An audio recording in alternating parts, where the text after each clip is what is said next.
25장 1절에서 13절. 아마샤가 왕위에 오를 때에 나이가 25세라 예루살렘에서 29년 동안 다스리니라. 그의 어머니의 이름은 여호아따니요 예루살렘이더라. 아마샤가 여호와께서 보시기에 정직하게 행하기는 하였으나 온전한 마음으로 행하지 아니하였더라. 그의 나라가 굳게 섬에 그의 부왕을 죽인 신하들을 죽였으나 그들의 자녀들은 죽이지 아니하였으니 이는 모세의 율법책에 기록된 대로 함이라. 곧 여호와께서 명하여 이르시기를 자녀로 말미암아 아버지를 죽이지 말 것이요 아버지로 말미암아 자녀를 죽이지 말 것이라. 오직 각 사람은 자기의 죄로 말미암아 죽을 것이니라 하셨더라. 아마샤가 유다 사람들을 모으고 여러 족속을 따라 천부장과 백부장들을 세우되 유다와 베냐민을 함께 그리고 20세 이상으로 계수하여 창과 방패를 잡고 능히 전쟁에 나갈 만한 자 30만 명을 얻고 또 은 100달란트로 이스라엘 나라에서 큰 용사 10만 명을 고용하였더니 어떤 하나님의 사람이 아마샤에게 나와서 이르되 왕이여 이스라엘 군대를 왕과 함께 가게 하지 마옵소서. 여호와께서는 이스라엘 곧 에브라임 자손과 함께하지 아니하시나니. 왕이 만일 가시거든 힘써 싸우소서. 하나님이 왕을 적군 앞에 엎드러지게 하시리이다.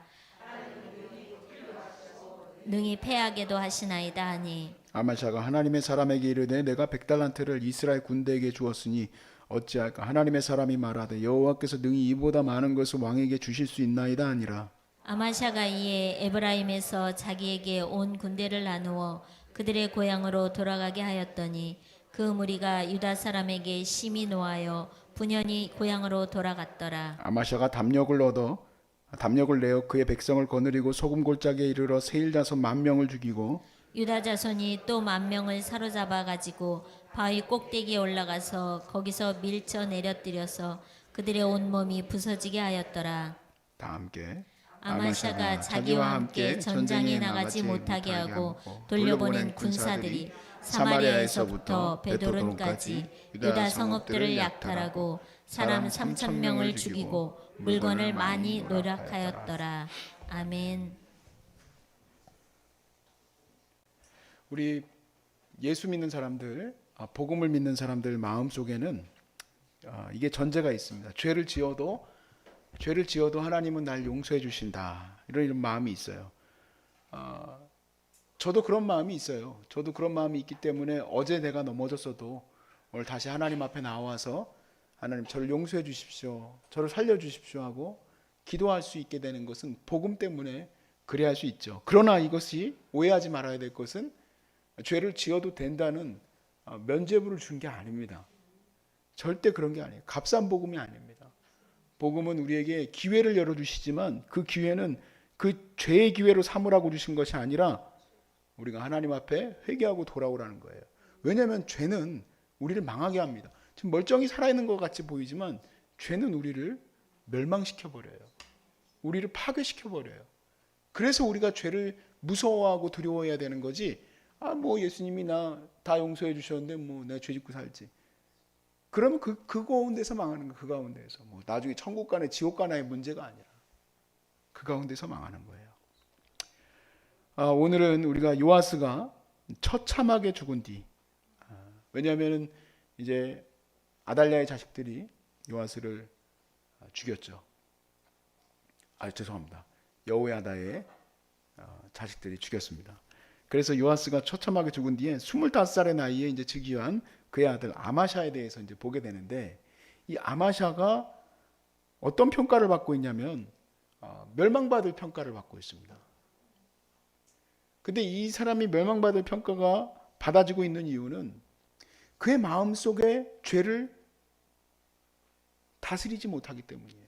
아니, 다르게 말하면 죄가 있는지 없는지 겉으로 보기에는 좀 구별하기 어려운 부류의 사람이에요. 그렇지만 그의 마음이 하나님 앞에 온전하지 않았어요. 하나님 앞에 온전하지 않았기 때문에 멸망받을 수밖에 없었습니다. 죄로 인하여 멸망받은 거예요. 그래서 우리가 역대하를 보면서 계속 어떻게 보면 반복적으로 강조되고 있는 게 뭐냐면 하나님 앞에 우리가 마음을 온전히 드려야 된다. 온전히 드려야지만 살 수 있다. 이것을 우리에게 보여주고 있는 겁니다. 역대하 25장 1절부터 2절 말씀을 한번 보십시다. 다시.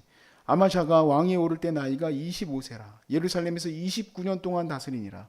어머니 이름은 여호앗단이요 예루살렘 사람이었다. 아마샤가 여호와께서 보시기에 어떻게 행했어요? 자, 정직하게 행했어요. 정직하지 않은 게 아닙니다. 정직하게 행하였으나 마음은 온전한 마음으로 행하지 아니하였다라는 거예요. 자, 이런 사람은 어떤 사람입니까? 우리 주변에서 살펴보자면 이런 사람은 굉장히 정직하게 사는 사람이에요.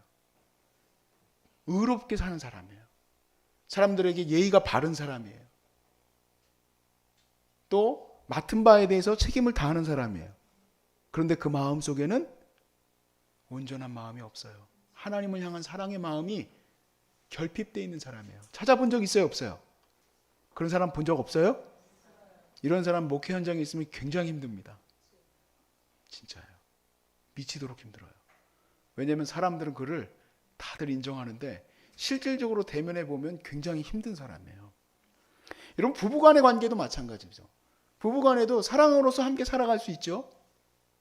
그렇지만 온전한 마음이 없는데도 불구하고 굉장히 남편이 깍듯해요. 아내에게 당신이 하고 싶은 대로 해라. 당신 먹고 싶은 거 먹어라. 그런데 출장이 잦아. 어디 가서 출장을 맨날 하고 오는 걸까? 그럴 수 있어요? 없어요? 지금 딱 아마샤가 그런 사람이에요. 정말 정직하고 바르고 의롭고 이렇게 보이는데, 겉으로는 그렇게 보이는데 마음은 하나님 앞에 온전히 드려지지 않은 사람이라는 거예요. 자, 오늘 본문에 첫 이제 등장하는 한 에피소드가 3절에서 4절에 보니까 아마샤가 굉장히 하나님 말씀 앞에 서려고 하나님의 그 말씀을 따라서 서려고 하는 사람이라는 걸 볼 수 있어요. 감정적으로 치우치지 않은 사람이에요. 자, 3절에서 4절에 어떤 내용이냐? 그의 나라가 굳게 섬에 그의 부왕을 죽인 신하들을 죽였다. 아버지를 죽인 사람을 죽였어요. 근데 그들의 자녀들을 어떻게 했느냐? 죽이지 아니하였다는 거예요. 이유는 모세의 율법책에 기록된 대로 함이라. 곧 여호와께서 명령하여 이르시기를 자녀로 말미암아 아버지를 죽이지 말고 아버지로 말미암아 자녀를 죽이지 말 것이라. 오직 각 사람은 자기 죄로 말미암아 죽을 것이니라 라고 되어 있어요. 여러분, 왕을 죽이면 뭡니까? 왕을 죽이면 영모죄죠. 영모죄. 왕을 죽이면 영모죄예요. 우리나라에서도 보니까 조선 왕조에서도 보니까 왕에 대한 반역죄는 삼족을 멸합니다. 삼족은 어떻게 되느냐? 나를 중심으로 3대예요. 그래서 조부와 조부의 형제들은 다 멸절당하는 거예요. 조부만 돌아가신 게 아니고 조부와 조부 형제들, 그리고 나와 조카들 다 죽어야 돼요. 아버지, 내가 만약에 내 밑에 자녀가 있으면 내 자식도, 내 손자까지도 죽는 거예요. 이렇게 3대에 걸쳐서 있는 게 삼족을 멸하는 거더라고요.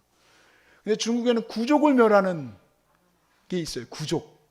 구족이 뭘까 하고 찾아봤어. 구족은 고조부까지 올라가야 돼. 고조부 형제들하고 연결된 사람 다 죽어야 돼. 자, 이렇게 되면 어떻게 되느냐면요, 제주도에서 밥 갈다가 죽는 겁니다. 제주도에서 밥 갈고 있는데 갑자기 나를 죽여버리는 거야. 왜냐면 고조부하고 관련해가지고 다 있어. 그 안에 얼마나 사람이 많이 걸려 있을까. 거기에 옛날엔 자식들도 많은데. 구족을 멸하면 거의 이시들은 다 죽는 거예요.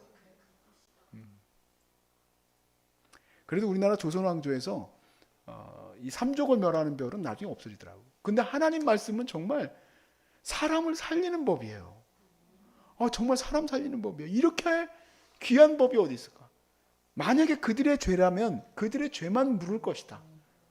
그래서 그 죄를 물어서 그 자들만 죽였는데, 중요한 건 여러분, 이 말씀이 있는지 모르는 사람들도 있었을 거예요.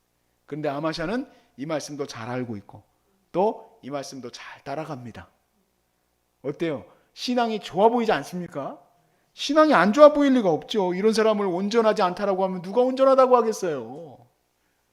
온전한 사람인 것 같이 보이잖아요. 자, 그 다음에 보니까 아마샤가 선지자 말도 잘 따라요. 선지자 말이 사실은요, 굉장히 이 아마샤에게 피해를 입힐 만한 말이었음에도 불구하고 거기에 순종합니다. 그런 거죠. 겉으로 보기에 목사님이 이 얘기를 하는 거예요. 집사님, 그렇게 사업하시면 하나님 말씀에 어긋나는 겁니다. 그렇게 하지 마십시오. 근데 굉장히 예의 바르게, 예, 목사님, 그렇게 하면 안 되겠어요. 제가 이 사업을 접겠습니다. 자그만치 20억을 날리지만 접겠습니다. 할 수 있는 사람 본 적 있어요? 없죠. 근데 아마샤는 해요. 아마샤는 해요. 근데 보니까 이 내용은 이렇습니다. 에돔을 치러 가려고 하는 계획을 세웠어요. 아마샤가. 에돔을 치러 가려고 이제 빡빡 끌고 모았습니다. 근데 많이 나왔어요. 보니까 숫자가 만만치 않아요. 유다에 있었던 장정들, 20세 이상의 장정들, 싸움할 수 있는 사람들을 이제 최대한 끌어 모았는데 자기가 생각했을 때 전력이 좀 부족한 것 같은가 봐.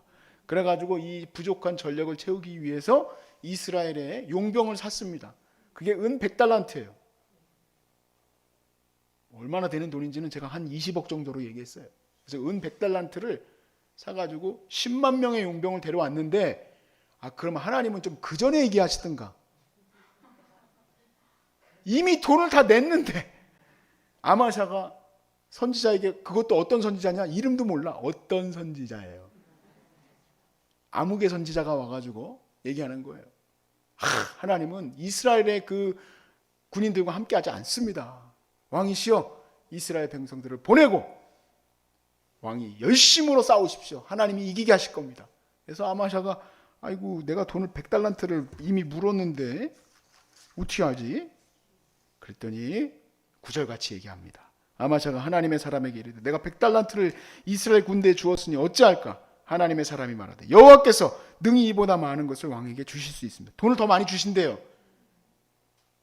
더 많이 주셔도 20억 날리겠습니까, 여러분? 쉽지 않죠? 벌써 여기 눈을 이거는 안 될 일이다.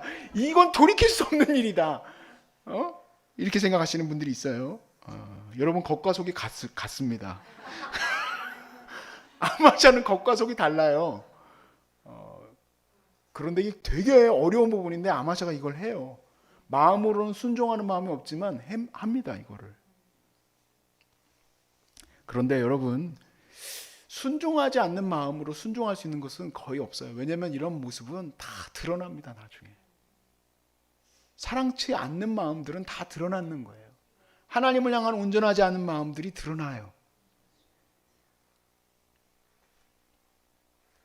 그래서 내가 속지 말아야 돼요.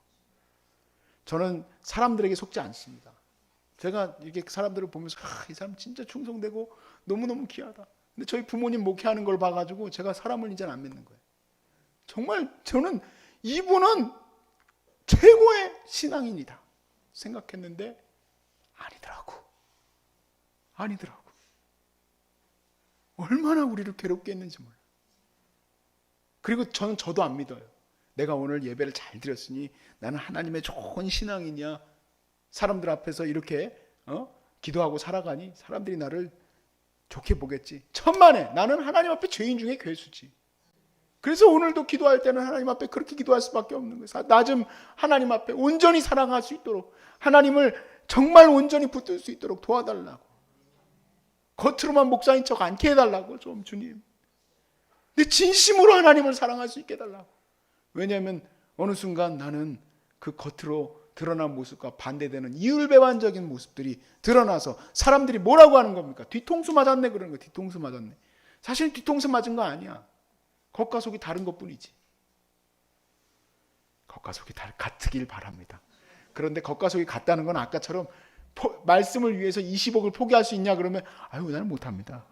그걸 말하는 게 아니라 내 마음도 그렇게 주님 앞에 들어갈 수 있게 가는 것이 중요한 거예요. 할렐루야. 그렇게 되실 줄로 축복합니다. 그렇게 되실 줄로 축복해요. 자, 이로 인해서 실제로 아마샤가 100달란트를 손해를 보고 이스라엘 부대에게는 심지어 욕까지 먹어요. 하면서 이제 욕을 잔뜩 하고 이스라엘이 가는데, 오늘 마지막 13절에 보니까 그냥 가지를 않아요. 사마리아에서 베토론까지 대략 그 길이는 보니까 꽤 긴 거리더라고요. 거기에 있던 성읍에 있던 유다 성읍들을 약탈하고 죽이고 했는데 3,000명을 죽였대요. 자, 이 일은요 나중에 아마샤가 멸망받는 복선이에요. 복선. 이스라엘을 찾아가거든요. 자, 그런데 이렇게 그들이 약탈하고 가져간 걸로 인하여서도 아마샤 마음이 부글부글 끓지 않을 수가 없었습니다. 하나님이 자기를 도와주셔서 오늘 말씀의 12절에서는 잘 그가 마칩니다. 전쟁에서 그가 이기게 해주셔야 하나님이. 에돔입니다. 에돔. 세일 주민이라고 써있지만 이건 에돔이에요. 에돔의 백성들을 죽일 뿐만 아니라 그들을 또 장애가 있게 만들었어요. 다 떨어뜨려서 그들을 박살을 내놨습니다.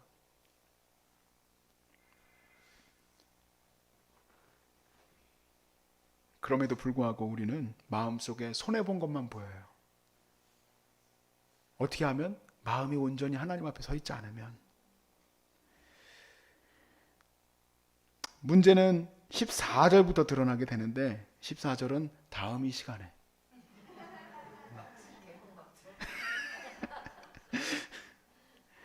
그가 진짜 정직하고 진솔하고 순종적인 것처럼 보이지만 실질적으로는 그렇지가 않았습니다.